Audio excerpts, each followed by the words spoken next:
الحمد لله الحمد لله نحمده ونستعينه ونستهديه ونؤمن به ونتوكل عليه ونعوذ بالله من شرور أنفسنا ومن سيئات أعمالنا من يهده الله فلا مضل له ومن يضلل فلا هادي له وأشهد أن لا إله إلا الله وحده لا شريك له وأشهد أن محمدا عبده ورسوله اللهم صل وسلم وبارك على سيدنا محمد وعلى آله وصحبه وسلم تسليما كثيرا. C'est un sujet très très important qu'on va aborder aujourd'hui puisque on va aborder le sujet du respect des savants, ihtiram al-ulama. Et pourquoi il est important d'aborder ce sujet aujourd'hui? Parce que encore plus à notre époque que dans les époques précédentes, eh bien, on voit des ignorants se permettre de manger la chair de ceux qui ont donné leur vie dans l'apprentissage du Coran et de la Sunna, de ceux qui se sont assis par terre pendant des heures et des heures, des jours et de la nuit, à lire, à apprendre, à écrire, à se déplacer d'un endroit à un autre pour apprendre de tels savants et d'un autre, de ceux qui ont, depuis qu'ils sont petits, qui sont restés dans les assises de science, qui n'ont pas connu le Club Dorothée et Dragon Ball Z et toutes les choses que les gens de ma génération ont connues et regardées à la télé. Mais qui, pendant que des gens de ma génération, on se distrayait petit, on jouait, eh bien eux, ils étaient dans des écoles parfois extrêmement simples, parfois dans le désert, assis, sans climatisation, dans la difficulté, à apprendre le Coran, à apprendre les hadiths, à apprendre la langue arabe et des centaines de poèmes, à apprendre les détails de la grammaire, à apprendre ensuite la jurisprudence, puis le dogme, les fondements de la jurisprudence, les divergences entre les savants, la jurisprudence du commerce, la jurisprudence liée aux affaires familiales, la jurisprudence qui peut être liée à l'héritage. Ils ont appris, ils ont médité, ils se sont assis devant des gens qui étaient des éducateurs, qui leur ont appris aussi, au-delà des textes, qui leur ont appris l'amour d'Allah et du prophète, alayhi salatu wassalam, l'importance du Coran et de la Sunna, le respect des pieux, l'amour des pieux, des gens qui ont donné leur vie pour l'élévation de l'islam, pour apprendre et ensuite transmettre. Et chercher dans notre époque, avec toutes les nouvelles choses, à utiliser les méthodologies de nos prédécesseurs, des très grands savants sur lesquels il n'y a pas de divergence dans la communauté, pour pouvoir les appliquer à l'extraction de règles pour des questions qui se posent aujourd'hui et qui ne se posaient pas avant. Allah Ta'ala a tellement élevé les savants qu'il les a cités avec lui-même et avec les anges dans un verset. Allah Ta'ala, dans un verset qui n'est pas n'importe lequel, qui est un verset dans lequel il témoigne de son unicité.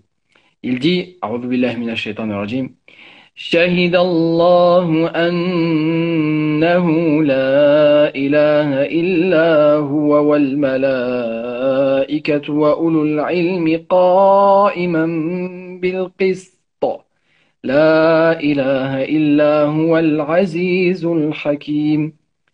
Allah témoigne qu'il n'y a de Dieu que lui, et ainsi que les anges et ceux qui ont reçu la science, et qui jugent avec elle en toute équité, qui jugent par elle en toute équité. La ilaha illa huwa al-azizul hakim, nul digne d'être adoré en dehors de lui, le puissant, le sage. Voyez comment dans ce verset, Allah Ta'ala dit qu'il témoigne ainsi que les anges et ceux qui ont reçu le savoir. Allah Azza wa Jal élève les savants, subhanahu wa ta'ala, en les citant avec ces êtres purs et obéissants que sont les anges. Et Allah tabaraka wa ta'ala nous dit aussi dans un verset يا أيها الذين آمنوا إذا قيل لكم تفسحوا في المجالس فافسحوا يفسح الله لكم. Ô vous qui avez cru, si il vous est dit, lorsqu'il vous est dit, faites place dans les assises, alors faites place, faites largesse, et Allah Azza wa Jalla vous fera largesse. Et lorsqu'il vous est dit serrez-vous, serrez-vous. يرفع الله الذين آمنوا منكم والذين أوتوا العلم درجات. Allah élève ceux qui ont cru parmi vous et ceux qui ont reçu le savoir de degré. Wallahu bima ta'maluna khabir, et Allah sait ce que vous faites. Donc là, il y a une réponse à ceux qui disent que le savoir qui est dans le Coran, et notamment il y a une partie des coranistes qui disent que le savoir, c'est uniquement la foi. Le fait de connaître Allah, c'est ça le savoir. Non, ce n'est pas que cela. Parce que Allah a cité dans ce verset ceux qui ont cru et ceux qui ont reçu le savoir. Donc la foi et la science. La science, ce n'est pas seulement ce qui concerne la foi. Allah Ta'ala dit aussi إنما يخشى الله من عباده العلماء إن الله عزيز غفور. Seuls craignent vraiment Allah de ses serviteurs, les savants. Allah est puissant et pardonneur. Et Allah Ta'ala dit aussi يؤتي الحكمة من يشاء ومن يؤت الحكمة فقد أوتي خيرا كثيرا وما يذكر إلا أولو الألباب. Il donne la sagesse à qui il veut. Et celui qui a reçu la sagesse, alors il a reçu un grand bien et ne se rappelle que les doués d'intelligence. Et Allah tabaraka wa ta'ala,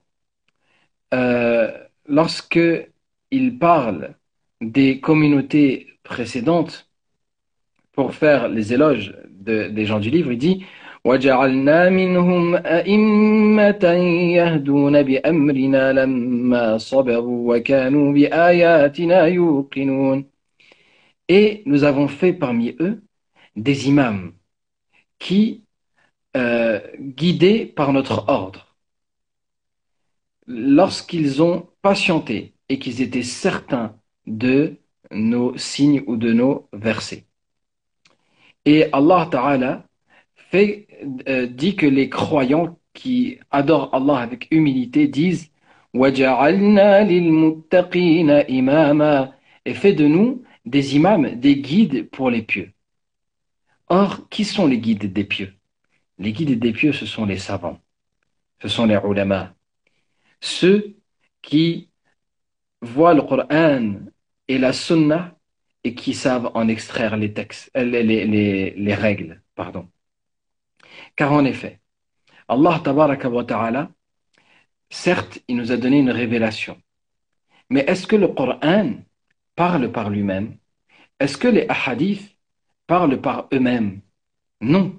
Ce sont les savants qui les font, entre guillemets, qui les font parler dans le sens qui font extraire les règles de ces textes. Attention, hein, je ne dis pas, ne comprenez pas ce que je n'ai pas dit. Je n'ai pas dit que le Coran n'est pas la parole d'Allah Azza wa Jal et que dans ce sens il parle. Mais ce que je veux dire, c'est que le Coran ne nous dit pas ceci est obligatoire, ceci est préférable, ceci est détestable. Bien que parfois Allah Ta'ala nous dit des ordres, mais justement, c'est les savants qui vont dire telle formule dans le Coran signifie l'obligation et telle formule signifie plutôt le fait que ce serait plutôt préférable et telle formule signifie l'interdiction et telle autre plutôt le fait que ce serait détestable et telle autre nous informe plutôt que c'est permis, etc., etc. Donc ça, c'est les savants qui tirent les règles à travers les textes. Et en cela, ils sont pour nous des guides. Le prophète, alayhi salatu wassalam, dans un hadith, il nous dit فضل العالم على العابد كفضل القمر ليلة البدر على سائر الكواكب. Le mérite du savant par rapport à l'adorateur, c'est comme le mérite de la pleine lune par rapport aux autres astres. Vous voyez la différence entre la pleine lune et les étoiles? Ça, c'est la différence entre le savant et l'adorateur. Et ensuite, il dit وَإِنَّ الْعُلَمَاءَ هُمْ وَرَثَةُ الْأَنْبِيَاءِ. Et les savants, ce sont eux les héritiers des prophètes. إِنَّ الْأَنْبِيَاءَ لَمْ يُورِثُوا دِينَارًا وَلَا دِرْهَمًا. Les prophètes n'ont pas laissé en héritage des dinars ou des dirhams, c'est-à-dire de l'or, des pièces d'or ou des pièces d'argent. وَلَكِنَّهُمْ وَرَّثُوا الْعِلْمَ. Mais ils ont laissé comme héritage le savoir, la science. فَمَنْ أَخَذَهُ فَقَدْ أَخَذَ بِحَظٍ وَافِرٍ. Celui donc qui la prend, cette science, il a pris une belle part. Il a pris une chose sur laquelle vraiment on peut s'appuyer. Et Ibn Abbas radiallahu ta'ala rapporte du prophète alayhi salatu wassalam qui a dit فَقِيهٌ وَاحِدٌ أَشَدُّ عَلَى إِبْلِيسِ مِنْ أَلْفِ عَابِدٍ. Donc Ibn Abbas radiallahu anhu rapporte, enfin l'imam al-Tabarani rapporte d'après Ibn Abbas, d'après le prophète alayhi salatu wassalam, qu'un seul faqih, un seul savant qui a la compréhension des textes, il est plus dur à dévier pour shaitan que 1000 adorateurs. Il est aussi plus dur comme ennemi pour shaitan que 1000 adorateurs. Rapporté par At-Tabarani, rahimahullah. Et euh, l'imam al-Bukhari et Muslim rapporte d'après Muawiyah, radiallahu ta'ala anhu, que Rasulullah sallallahu alayhi wa sallam a dit Man yuridillahu bihi khayran yufaqihu fi din. Celui à qui Allah veut du bien, il le verse dans la compréhension des sciences religieuses, dans l'apprentissage aussi des sciences religieuses, de la religion. Yufaqihu fi din, c'est-à-dire qu'il lui donne la compréhension de la religion et qui lui enseigne la religion. Et aussi, l'imam Ahmed, rahimahullah, rapporte d'après Anas ibn Malik, radiallahu anhu, que le prophète, alayhi salatu wassalam, a dit les savants sur terre sont à l'exemple des étoiles dans le ciel. On les utilise pour se guider dans l'obscurité de la terre et de la mer. Et lorsque les étoiles se voilent, on ne voit plus les étoiles, et bien peu s'en faut qu'on ne perde le chemin. Donc, c'est les savants, on doit les aimer. Et le prophète, alayhi salatu wassalam, d'après Abdullah ibn Amr ibn al-As, radiallahu ta'ala anhuma, a dit que Inna Allah azza wa jal la yaqbidu al-ilma intiza'an, innama yaqbidu al-ulama. Allah azza wa jal ne prend pas la science, n'arrache pas la science à la communauté, mais il reprend les âmes des savants. Donc on voit en fait que les savants, ils sont les gardiens de la science, ils sont les gardiens du savoir. Et ensuite, il dit, sallallahu alayhi wa sallam, dans le hadith rapporté par le Bukhari et Muslim, il dit, حتى إذا لم يبقى عالم اتخذ الناس رؤوسا جهالا. Et puis, lorsqu'il ne restera plus de savants, les gens prendront à leur tête des ignorants. فسئلوا فأفتوا بغير علم. Et alors, ils sont interrogés et ils font fatwa sans science. فضلوا وأضلوا. Et alors, ils s'égarent et ils égarent les autres. On voit l'importance donc des ulama. Il est très important, mes frères et sœurs, qu'on ne soit pas de ceux qui critiquent les savants. Et moi, je m'étonne de ces gens qui, subhanallah, ils n'ont pas étudié. Ils ne maîtrisent même pas à la perfection la lecture de Surat al-Fatiha. Ils ne connaissent même pas les 99 noms d'Allah. Et ils se permettent de manger la chair des savants. De dire, oui, un tel, c'est un savant égaré. Et ils font des mises en garde, subhanallah, contre un tel et un tel, sans arguments solides, sans mais qui sont-ils déjà, eux, pour mettre en garde, subhanallah? Qui sont-ils? Ils disent, oui, mais moi je mets en garde parce qu'il y a tel savant qui a mis en garde. Mais ce que les savants se disent entre eux, ça, c'est les savants qui sont entre eux. La souris ne rentre pas dans la bagarre qu'il peut y avoir entre l'éléphant et le rhinocéros. La souris, elle rentre pas. Et ces petites personnes-là, c'est comme des petites souris qui viennent et qui rentrent et qui engrainent et qui disent, oui, tels savants, ils sont égarés et tels autres, et tel savant, il a fait telle erreur, et qui appuient uniquement sur les erreurs des ulama. Et bien sûr qu'ils ont des erreurs. Mais la belle chose, c'est que le prophète, alayhi salatu wassalam, qu'est-ce qu'il nous dit? Il nous dit que les savants qui font l'ijtihad, qui font l'effort d'interprétation des textes et qui font l'effort pour extraire les règles des textes lorsque, justement, pour une question, il n'y a pas un seul texte clair et qu'il faut extraire des règles, il faut faire des analogies, etc. Ils nous disent, si jamais ils ont fait un effort pour extraire une règle et ils ont eu juste, ils sont tombés juste, eh bien, ils ont double récompense. Tandis que s'ils ont fait une erreur, ils ont une seule récompense. Donc, même leurs erreurs sont récompensées par Allah, tabaraka wa ta'ala. Est-ce que tu connais une autre personne qu'un savant dont l'erreur est récompensée par Allah, azza wa jal? Peut-être Allah, il va pas euh, punir la personne pour son erreur, mais la récompenser. Il n'y a que les ulama qui sont récompensés pour leurs erreurs du fait de leur effort, et tellement ce sont des personnes bénies. Le prophète, alayhi salatu wassalam, dans un hadith, il nous dit que celui qui prend un chemin dans l'apprentissage d'une science, eh bien, Allah lui facilite un chemin vers le paradis. Ça, c'est pour n'importe qui prend un chemin vers l'apprentissage d'une science. Que dire donc d'une personne qui a passé 20 ans, 30 ans à apprendre les sciences religieuses? Tu crois qu'elle n'a pas pris un grand chemin vers le paradis, cette personne-là? Et de la même manière que le Firdaus al-A'la leur est accessible, eh bien, ils sont les gens, parce qu'ils ont une lourde responsabilité, qui sont le plus en danger aussi le jour de la résurrection, parce qu'il suffit que leur intention seulement soit mauvaise. Même s'ils n'ont fait que du bien, il suffit que l'intention n'ait pas été pure, et voilà qu'ils se retrouvent, ils risquent de se retrouver en enfer. Et la première personne qui va être jugée, eh bien, c'est un savant qui n'était pas sincère. Et pour qu'on dise de lui qu'il était savant, il s'est fait tromper par son ego et par Shaitan et il va se retrouver en enfer. Le prophète, alayhi salatu wassalam, dans un hadith, dit que Allah Azza wa Jalla a dit Man adali waliyan faqad adhantuhu bil harb. Celui qui fait mal à l'un de mes alliés, je lui déclare la guerre. Et, subhanallah, on a cette parole de certains grands savants qui disent, si, et je crois que c'est Ibn Hajar qui dit ça, il dit, si les savants ne sont pas les alliés d'Allah, alors Allah n'a pas d'alliés. Si les savants ne sont pas des alliés d'Allah, alors Allah n'a pas d'alliés.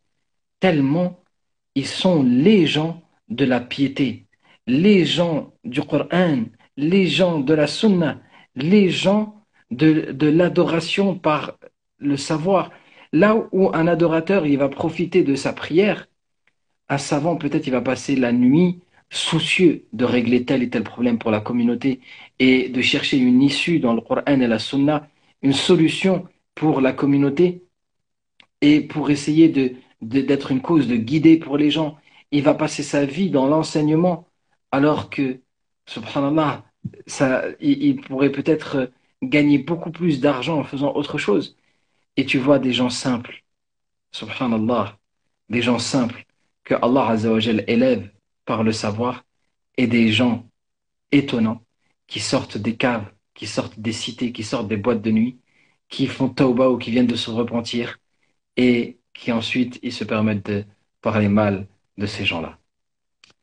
Qu'Allah Azza wa Jal nous guide et qu'Allah subhanahu wa ta'ala nous préserve de manger leur chair. Je vais vous raconter cette histoire. J'étais avec un frère qui avait étudié, il s'était spécialisé dans le tafsir. Il avait étudié 9 ans.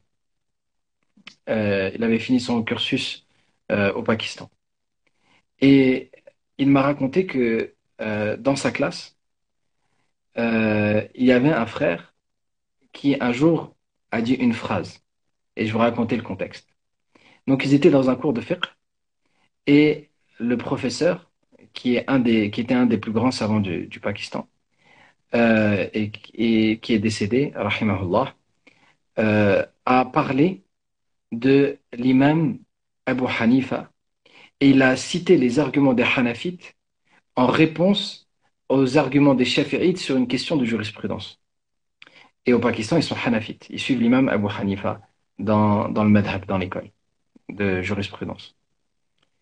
Et cet élève dans la classe a dit, oh cheikh, si l'imam Shafi'i il était parmi nous aujourd'hui, il serait devenu Hanafite. Et le frère qui me raconte l'histoire, il me dit, le cheikh, il s'est mis tellement en colère. Il dit, je ne l'ai jamais vu en colère comme ça. Et il a dit à l'élève, tu oses manquer de respect à l'imam Shafi'i? Il a dit, par Allah, si l'imam Shafi'i serait dans mon cours aujourd'hui, c'est moi qui deviendrais Shafi'i. Et il a dit à l'élève de sortir de classe. Il a chassé l'élève de classe tellement il était en colère. Et ensuite, il a dit aux élèves de la classe, il a dit, par Allah, il a dit, j'ai peur pour votre frère qu'il ne quitte l'islam. Subhanallah. Il est en huitième année d'études de sciences religieuses, et parce qu'il a dit une parole, il a peur pour lui qu'il quitte l'islam. C'est étonnant. Donc les élèves, ils lui ont posé la question, ils lui ont dit, Cheikh, pourquoi est-ce que tu as peur pour lui qu'il quitte l'islam? Subhanallah. C'est quelqu'un, on le voit, il prie avec nous, il a fait une erreur, il a dit une parole mauvaise, et il voulait pas manquer de respect. Il a dit, non, non, non, non, non. Parce que le prophète, alayhi salatu wassalam, a dit, celui qui fait du mal à un de mes serviteurs ou qui dit du mal, man adali waliyan, c'est ça le sens, à l'un de mes alliés, je lui déclare la guerre. Et certainement, il vient de dire du mal d'un des alliés d'Allah. Eh bien, subhanallah, le frère, il me dit, quelques années après, ce frère, il a quitté l'islam. Allahu Akbar. Étonnant.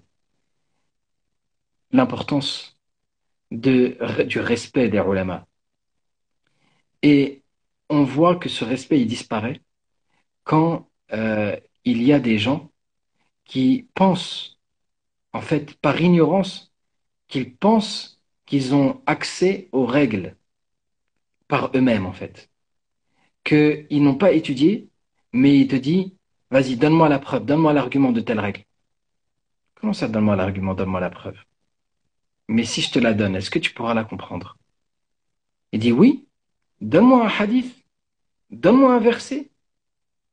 Mais même si je te donne un verset ou un hadith, est-ce que tu peux en tirer une règle?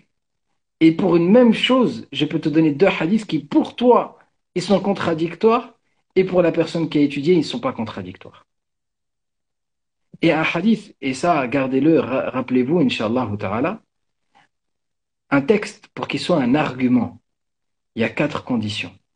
Un texte, pour qu'il soit un argument, il y a quatre conditions. La première, il faut qu'il soit authentique. Bien, authentique. Ça, on l'a compris. Deuxièmement, il faut qu'il ne soit pas contredit par un fondement plus solide que le texte lui-même ou par un autre texte qui soit plus solide que lui. Bon. Troisièmement, il faut qu'il soit clair. C'est-à-dire que le texte doit être clair. Il ne doit pas avoir plusieurs interprétations possibles pour qu'il soit un argument. Et quatrièmement, il faut qu'il ne soit pas abrogé. Une personne qui a pas étudié, elle est capable, elle, peut-être, elle va dire oui, si le hadith il est rapporté par Al-Bukhari, alors il est authentique. Ok, mais tu es capable de dire, toi, s'il n'y a pas un fondement plus solide ou pas? Est-ce que tu es capable, toi, de dire si le texte il a été abrogé ou non? Est-ce que tu es capable, toi, subhanallah, de dire si le texte il a plusieurs interprétations possibles? Et je vais vous donner un exemple d'égarement de ceux qui disent on ne doit pas suivre les écoles, on doit suivre uniquement le Coran et la Sunna et qui ne comprennent pas ce qu'ils disent. Et il y avait un frère à la mosquée qui, pendant la salat, j'étais arrivé un petit peu en retard à la prière, mais j'étais arrivé juste avant le recours et lui, il était arrivé en même temps que moi. Et de la première rak'at, de la prière. Et à la fin de la prière, j'ai vu que lui, il a rattrapé cette rak'at alors qu'il était arrivé avant le recours. Donc, je lui ai posé la question. Il m'a dit, oui, j'ai pas récité Surat al-Fatiha, j'ai pas eu le temps de la réciter. Et donc, j'ai rattrapé la rak'at. J'ai dit, mais ça, c'est un avis qui existait avant. C'est un avis qu'on a retrouvé chez les tabi'in. Mais cet avis, il y a quasiment consensus après que cet avis, il est pas valable. Euh, et donc, il m'a dit, oui, mais écoute, il y a ce hadith qui est clair du prophète, alayhi salatu wassalam, qui dit que le prophète, alayhi salatu wassalam, a dit, celui qui ne récite pas al-Kitab, donc surat al-Fatiha, dans la salat, alors il n'a pas de salat. Et je lui ai dit, tu comprends le texte, toi? Il m'a dit, bah, le texte, il est clair, il a pas à être compris. Le texte, il est clair. Et peut-être que là, pour la plupart d'entre vous, le texte, il n'y a qu'une seule interprétation possible. Et moi, je lui ai posé une simple question. Je lui ai dit, Fala salata lahu. Est-ce que ça veut dire qu'il n'a pas de prière du tout? Parce que finalement, moi, je t'ai vu, tu as prié, donc tu as une prière. Il m'a dit, oui, c'est vrai, j'ai une prière. Donc, je lui ai dit, donc ça veut dire quoi? Ça veut dire qu'il y a un mot qui manque. Ce mot, c'est lequel qui manque? Est-ce que c'est le mot pas de prière complète ou pas de prière valide? Je lui dis, on parle même pas de la question de recours par recours. Juste ce hadith-là pour que je l'invite un peu à la réflexion et à se rendre compte que, eh bien, il suffit pas de lire un texte pour pouvoir en tirer les règles. Et il m'a dit, ben, ça veut dire pas de prière valide. C'est clair, non? Je lui dis, bah, c'est clair pour toi. Mais l'imam Abu Hanifa, rahimahullah, il n'est pas de cet avis. Et les savants de son école, qui représentent à peu près les moitiés des savants de la communauté, ils ne sont pas de cet avis-là. Et ça l'a fait réfléchir. Et moi, je vous invite ainsi à faire preuve de modestie, mes frères et sœurs, dans la compréhension des textes.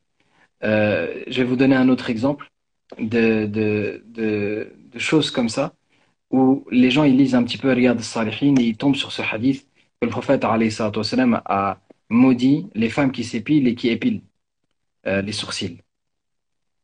Et subhanallah, j'ai régulièrement des questions. Euh, voilà, sachant que épiler les sourcils c'est haram, mais qui t'a dit qu'épiler les sourcils c'est haram? Bah, j'ai lu le hadith il est clair. Bah, le hadith il est clair pour toi. Comment ça se fait qu'il y a quatre écoles? Les quatre grandes écoles, elles disent pas ça. Les quatre grandes écoles, elles disent pas qu'épiler les sourcils pour une femme c'est haram. Comment ça, les quatre grandes écoles? Et oui, et même là, peut-être la plupart d'entre vous, vous n'avez pas entendu ça. Les quatre grandes écoles, elles ne disent pas qu'épiler les sourcils c'est haram. Certaines, elles vont dire c'est détestable. Certaines, la plupart, ce qu'elles vont dire, c'est que épiler totalement, c'est interdit. D'épiler totalement et de les dessiner ensuite. Ça, c'est interdit. Là, il n'y a pas de divergence. Pourquoi? Parce que c'était une manière pour les prostituées de se distinguer, de s'épiler totalement les sourcils et de les dessiner. Quant à épiler des poils, ben, à part aujourd'hui les frères, et je respecte hein, leur avis, les frères d'Arabie, les salafis, qui sont même pas sur l'école hanbalite sur cette question, mais qui sont sur le madhab de Ahl al-Hadith, des gens du Hadith, et qui donc ils ont laissé l'avis des fuqaha pour aller vers l'avis des gens du Hadith. Ils l'ont fait et je les respecte. Mais, par exemple, sur cette question-là, d'une manière simple, on voit par exemple eh bien, que euh, le savoir, il s'acquiert auprès des savants et il s'acquiert pas juste en lisant des livres et en lisant des hadiths. Et donc, c'est pourquoi on doit respecter ces gens, les savants, qui transmettent à des gens qui eux-mêmes, demain, eh bien, ils vont transmettre à leur tour, qui vont être les imams dans les mosquées, qui vont être les gens qu'on appelle pour leur poser des questions, euh, qu'Allah Azzawajal les récompense. Et maintenant, Inch'Allah ta'ala, on va passer aux questions, mon cher frère Malik. Barakallahu fik. Fik Barak.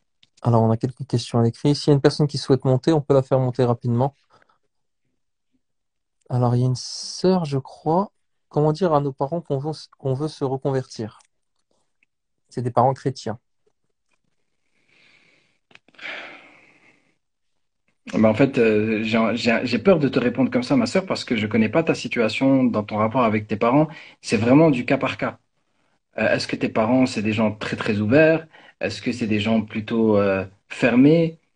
Il y a des gens, je vais leur recommander dès le début d'indiquer qu'ils sont musulmans. D'autres, je vais leur dire plutôt que c'est mieux qu'ils se convertissent et qu'ils pratiquent pendant un certain temps et qu'ensuite ils disent à leurs parents, voyez, ben, ce que vous avez vu de mieux, c'est parce que je me suis converti. Et regardez, ça fait 6 mois que je suis musulman ou musulmane et je suis toujours votre fils, votre fille. Et finalement, regardez, il y a que du bien pour moi. Euh, c'est vraiment, pour chacun, c'est différent. Par contre, ce qui est très important, c'est de ne pas faire certaines erreurs.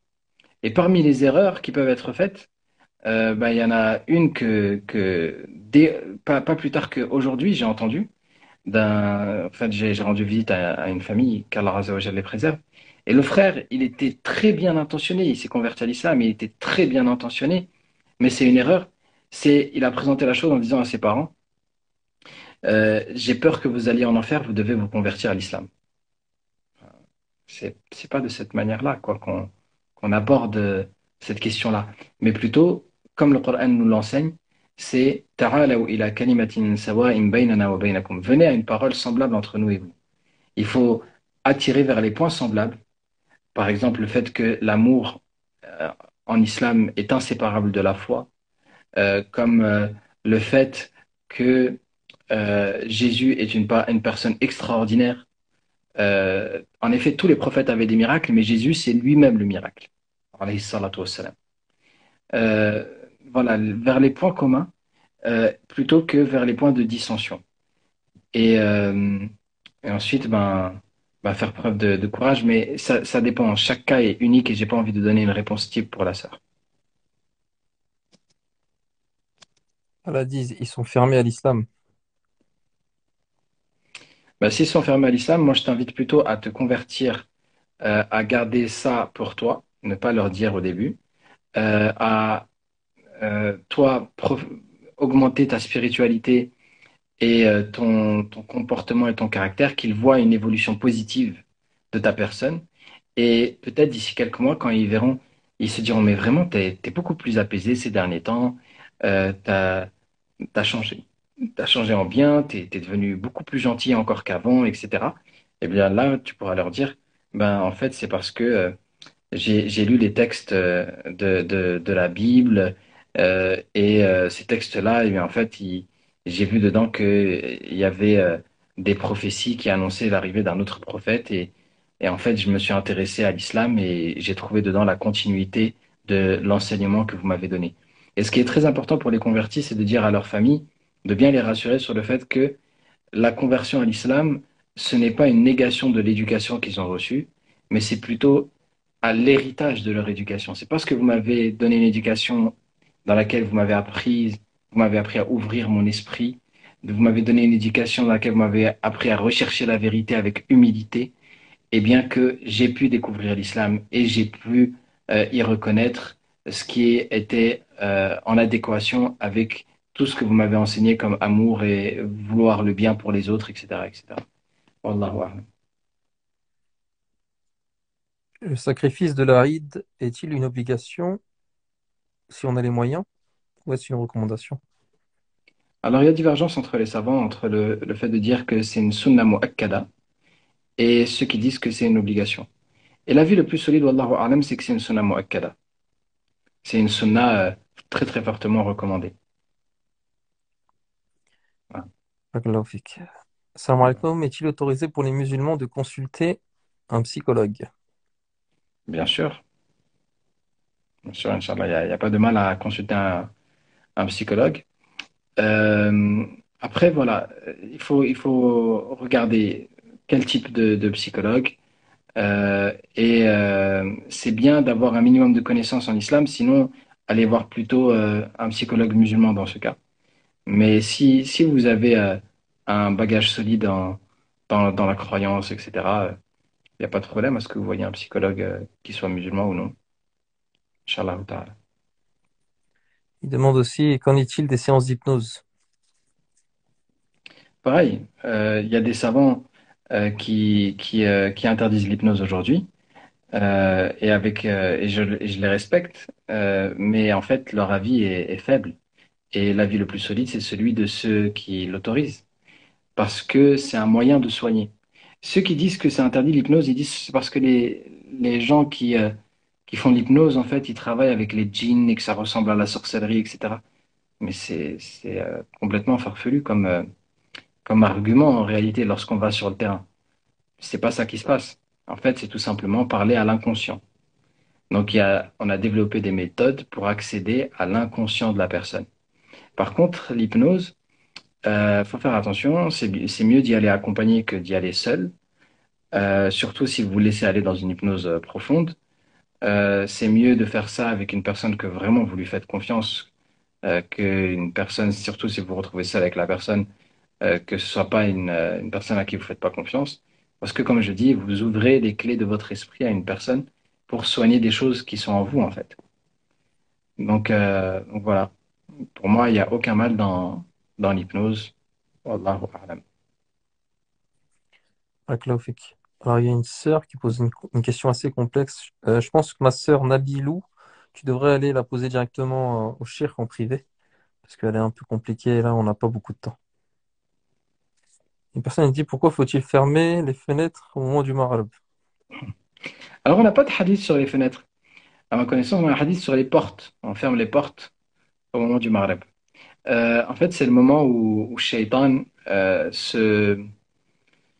où les shayatines, en fait, sortent et ils se propagent. Donc, on ferme les portes au moment du Maghreb. Et Allah, c'est mieux. Et les fenêtres, ceux qui disent qu'on ferme les fenêtres, c'est par extension pour les djinns volants, les djinns qui volent. Voilà. Mais, Inch'Allah. Voilà.